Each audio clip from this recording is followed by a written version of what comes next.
Dongsu कई सालों बाद अपने घर अपनी एडॉप्टेड मॉम के पास जा रहा था। पिछले 10 सालों से वो जेल में था।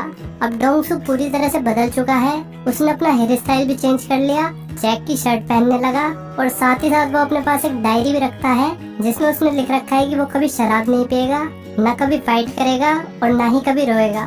फिर उसने पेट पूजा करी और उसके तुरंत बाद डायरी में से पेट पूजा वाला काम काट दिया, मतलब ये काम उसने फिनिश कर लिया। इसके बाद वो अपनी एडॉप्टेड मॉम के रेस्टोरेंट पहुंच गया जहां उसे उसकी स्टेप सिस्टर किम मिली। किम को वो कुछ खास पसंद नहीं आया।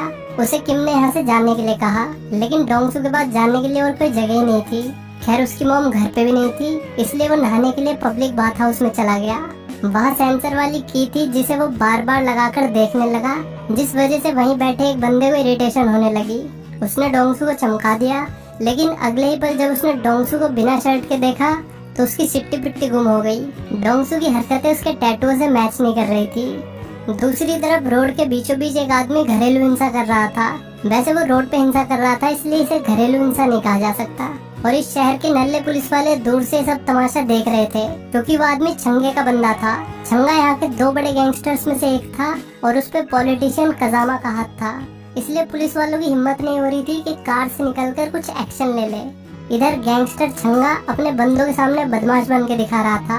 तभी उसका बाप डोंगसू यहाँ पर आ गया। डोंगसू ने क्राइम की दुनिया को छोड़ दिया था और उसे देखकर तो कोई बच्चा भी नहीं डरेगा। फिर भी उसे देखकर छंगे के पैर डांडिया खेलने लगे थे। डोंगसू तो बस अपने पुराने दोस्त को हेलो बोलना आया था। इसके बाद वो इलाके के दूसरे गैंगस्टर पोपले के पास गया। वो भी उसका पुराना दोस्त था। एक टाइम था जब पोपला और छंगा इसके सामने दुम हिलाते थे, लेकिन वक्त कितनी जल्दी बदल जाता है। आज पोपला डोंगसू से पूछ रहा है कि तुम्हें कुछ मदद चाहिए हो तो बता देना। खैर डोंगसू से बाय बोलकर यहाँ से चला गया। पोपले ने डोंगसू के पीछे अपने आदमी लगा दिए। वो जानना चाहता था कि कभी शहर पे राज करने वाला डोंगसू अचानक इतना शरीफ आदमी कैसे बन गया। शाम को डोंगसू घर आ गया। उसे देखते ही उसकी माँ खुशी से झूम उठी।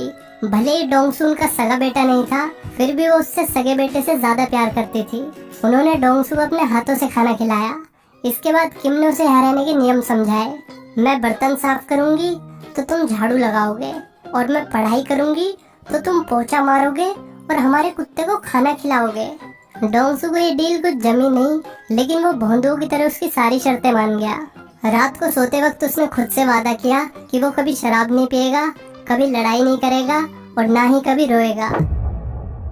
दूसरी तरफ पॉलिटिशियन कजामा को दिखाते हैं, जो जनता के सामने जुमलेबाजी कर रहा था। भोली जनता उस पर बहुत विश्वास करती थी, लेकिन हकीकत तो ये थी कि कजामा जनता के बीच से निकलने के बाद टिश्यू पेपर से अपने हाथ साफ करता था। मतलब वो गरीब लोगों से इतनी नफरत करता है, लेकिन वोट लेने के लिए उनकी नजरों में अच्छा बना हुआ है। इसी बीच डोंगसू पुलिस स्टेशन जाता है। उसे यहाँ पर आकर साइन करने के लिए बोला गया था। तभी वहाँ एक पुलिस वाला आ गया। उसने बताया कि वो डोंगसू के साथ स्कूल में था। डोंगसू ने स्कूल टाइम में उसे बहुत बुली किया था, लेकिन डोंगसू को ये बात याद भी नहीं थी। इसके बाद डोंगसू डॉक्टर के पास जाता है। उसे अपने टैटू निकलवाने थे। डॉक्टर ने उसे सलाह दी कि वो इन्हें ना ही निकलवाए तो ही अच्छा होगा, क्योंकि इन्हें निकलवाने का खर्चा बहुत ज्यादा था और ये टैटू अपने निशान भी छोड़ देंगे। इसके बाद डोंगसू की माँ पॉलिटिशियन कजामा के पास जाती है। कजामा उसका सनफ्लावर रेस्टोरेंट खरीदने के चक्कर में था। आसपास के लोगों ने पहले उसे जमीनें बेच दी थी। अब बस मोमी का रेस्टोरेंट बचा था, जो कजामा की प्रॉपर्टी के बिल्कुल बीच में था।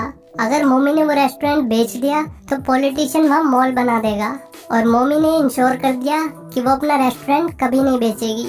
रात में डोंगसू सुट्टा फूंक रहा था, तभी किम वहाँ पर आ गई। डोंगसू ने सिगरेट छुपा ली, लेकिन किम के कहने पर उसने जो काम बीच में छोड़ दिया था वो काम पूरा किया। हालांकि किम ने उससे कहा कि मुझे सिगरेट की स्मेल पसंद नहीं है। उसी टाइम डोंगसू ने लड़ाई और शराब की तरह सिगरेट भी छोड़ दी। वो अब गैराज में काम करने लगा था। उसका पुलिस वाला दोस्त ये देखकर हैरान था। उसने अपने साथी को बताया कि ये वही डोंगसू है जिससे कभी पोपला और छंगा डरा करते थे। आज से 10 साल पहले वे दोनों इसके चमचे थे। पुलिस वाला डोंगसू के किस्से बताते बताते पास्ट में पहुंच गया। उसने बताया कि डोंगसू जब शराब पी लेता था तो वो एक बीस्ट बन जाता था। एक बार उस पर 6 लोगों ने हमला कर दिया, लेकिन डोंगसू ने अकेले ही उन 6 के 6 बंदों को मार गिराया। छंगे और पोपले की तो जरूरत ही नहीं पड़ी।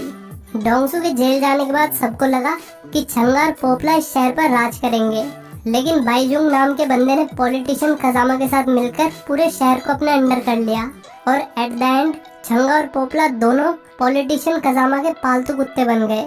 इसके बाद किम को दिखाते हैं जिसे क्लास में नींद आ रही थी। इसका बेचारी का भी हमारी तरह मैथ में हाथ तंग है। इसने अपनी मैडम से पूछा कि क्या है मैथ पढ़ना जरूरी है जिंदगी के लिए। इसकी मैम भी लाइक अगर सीजीएल क्लियर करना है तो बेटा जरूरी है। डोंगसू इसे लेने आया था, तभी मैडम ने डोंगसू को आवाज लगाई। असल में जेल जाने से पहले डोंगसू और मैडम रिलेशन में थे। डोंगसू ये देखकर काफी खुश था कि वो टीचर बन गई है। वो उससे जेल में मिलने आई थी, लेकिन डोंगसू ने उससे मिलने से मना कर दिया था। वो चाहता था कि रोजी उसे भूल जाए ताकि वो अपनी जिंदगी में आगे बढ़ सके। इसके बाद किम को दिखाते हैं जो दुकान पर मल्टीमीडिया प्लेयर को बड़ी चाहत भरी नजरों से देख रही थी। वो इस प्लेयर को खरीदकर अपनी ढेर सारी फोटोज लेना चाहती थी। इसके बाद ये दोनों मोमोज खा रहे थे, तभी किम का आशिक वहाँ पर आ गया। किम को किसी लड़के के साथ देखकर उसके अंदर का मिथुन चक्र नोट वर्दी जाग गया। उसने डोंगसू को बहुत मारा। डोंगसू अपना बचाव करता रहा, लेकिन उसने हाथ नहीं उठाया। ये मिथुन समोसे वाले को लग रहा था कि ऐसी हरकतें करने से उससे किम पड़ जाएगी। पहले तो उसने डोंगसू को खुद मारा, फिर जब उसकी सांस फूलने लगी तो उसने उसे अपने बंदों से पिटवाया। मार खाते खाते डोंगसू की शर्ट फट गई, जिसके बाद इन सबको सांप सूंघ गया। डोंगसू ने अपने टैटू छिपाए और चुपचाप किम को लेकर यहाँ से चला गया। इधर पॉलिटिशियन ने छंगे को सनफ्लावर रेस्टोरेंट बंद करवाने का काम दे दिया। वो तुरंत अपने आदमियों को लेकर सनफ्लावर रेस्टोरेंट पहुंचा। डोंगसू यहाँ शांति से खाना खा रहा था, तभी ये गुंडे यहाँ कर तोड़फोड़ मचाने लगे। जैसे ही छंगे ने अंदर आकर डोंगसू को देखा, उसने कपकपाती आवाज में अपने बंदों को रुकने के लिए बोला। डोंगसू ने गुस्से में छंगे की गर्दन पकड़ ली और कहा कि ये मेरी माँ का रेस्टोरेंट है, यहाँ दोबारा भटक मत जाइयो। फिर बदमाश यहाँ से चले गए। शाम को डोंगसू किम को मैथ्स पढ़ाने लगा, क्योंकि वो मैथ में एक्सपर्ट था। किम उसे इतने दिन से डम्बलडोर समझती रही, पर उसे क्या पता वो तो वोल्डेमॉर्ट है। अगले दिन डोंगसू अपनी पहली कमाई से अपनी माँ के लिए गिफ्ट लाता है। मॉम ने कहा कि इसकी क्या जरूरत थी, लेकिन डोंगसू ये तोहफा बड़े दिल से लाया था। माँ ने डब्बा खोलकर देखा तो उसमें बहुत प्यारी सैंडल थी। माँ ये देखकर इमोशनल हो गई। उसी वक्त किम डोंगसू को इशारे इशारे में माँ को गले लगने के लिए कहती है। बड़ी हिम्मत करके डोंगसू अपनी माँ से गले लगा। वो अपनी बहन के लिए भी तोहफा लाया था, वो भी वही मल्टीमीडिया प्लेयर जिसे वो दुकान पर देख रही थी। किम को लगा कि उसे वो प्लेयर नहीं लेना चाहिए, क्योंकि वो प्लेयर काफी महंगा था। जब किम ने नखरे दिखाए तो डोंगसू वो गिफ्ट लेकर नीचे चला गया। हालांकि थोड़ी देर बाद किम डोंगसू के लिए चाय लेकर आई। उसने एक हाथ से चाय दी और दूसरे हाथ से मल्टीमीडिया प्लेयर ले लिया।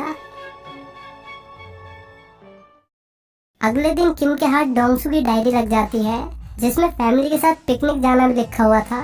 किम ने कहा पहले यही कर लेते हैं। उन्होंने पिकनिक को अच्छे से एंजॉय किया और साथ में एक अच्छी सी फोटो भी क्लिक की। इसके बाद पॉलिटिशियन कजामा का राइट हैंड बाइजुंग, जो कि डोंगसू का अच्छा दोस्त था, उसने उसे सारी कहानी बताई कि पॉलिटिशियन उसकी माँ की दुकान लेना चाहता है ताकि वो वहाँ पर एक मॉल बना सके। अगले दिन छंगे ने आकर रेस्टोरेंट में तोड़फोड़ मचाई और उसने माँ को भी धक्का दिया, और नल्ली पुलिस दूर से ये सब होते हुए देख रही थी।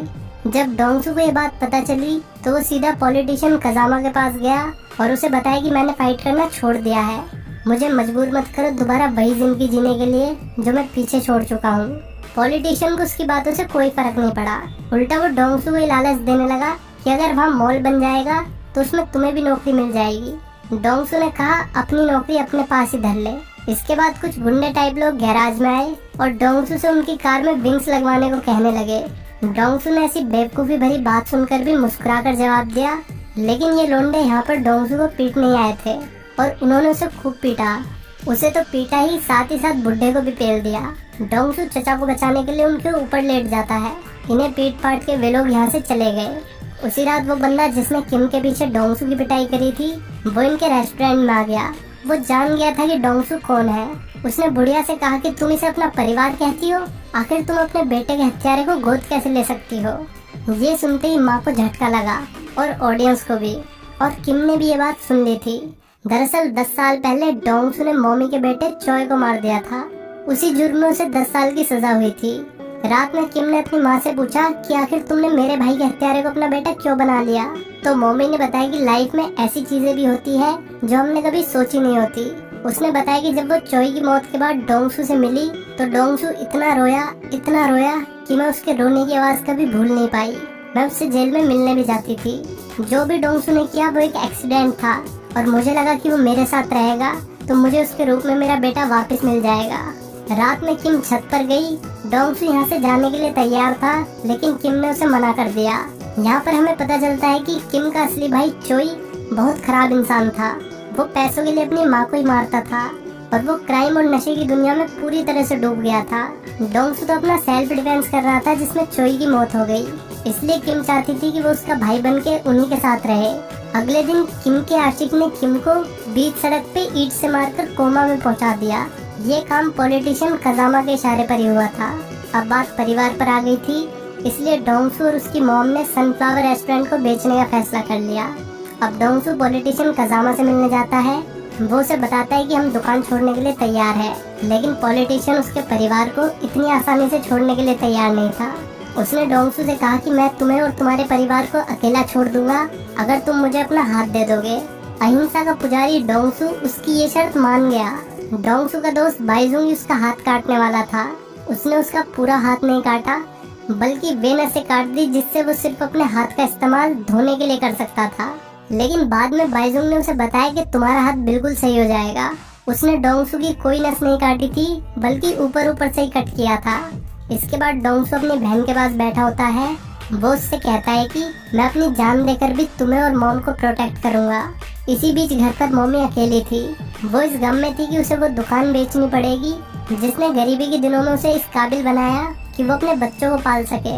वो अपने बेटे चोई की फोटो देखकर उससे बातें कर रही थी, तभी पीछे से पोपला आ गया और उसने डोंगसू की माँ को जान से मार दिया और फिर जमीन के कागजों पर उसका अंगूठा भी लगवा लिया। माँ की सैंडलें ऐसी रखी रह गई। उन्होंने सोचा था कि वो डोंगसू की दी हुई ये सैंडलें किसी खास दिन पर पहनेगी, लेकिन वो खास दिन कभी नहीं आया। घर आकर जब डोंगसू ने अपनी माँ को लटका हुआ देखा, अपनी माँ के जाने के गम में वो पूरी तरीके से टूट चुका था। उनकी दुकान भी ढह गई थी। तभी डोंगसू को माँ की सैंडल के साइड में कान की बाली दिखी। ये वही बाली थी जो पोपला पहनता था।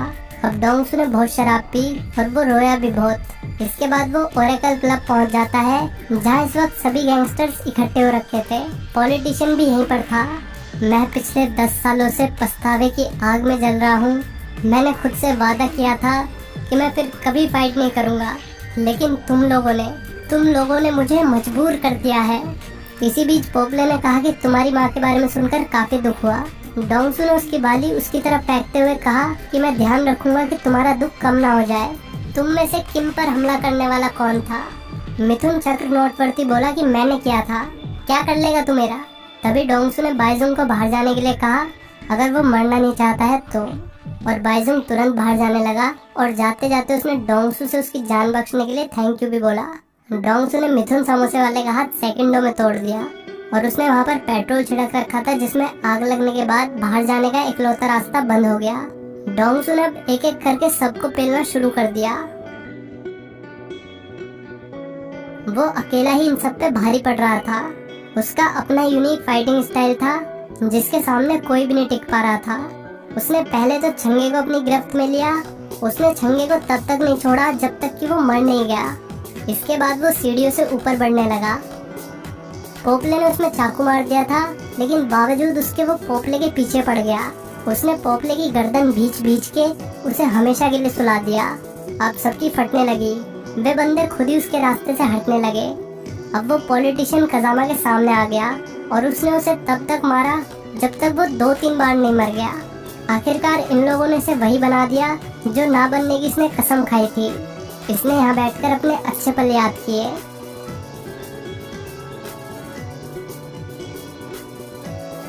आखिर में किम को दिखाते हैं जो मैथ्स में टॉपर बन गई थी।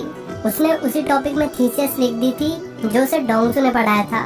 आखिर में उसने अपनी डायरी में थीसिस वाला टास्क कंप्लीट कर दिया।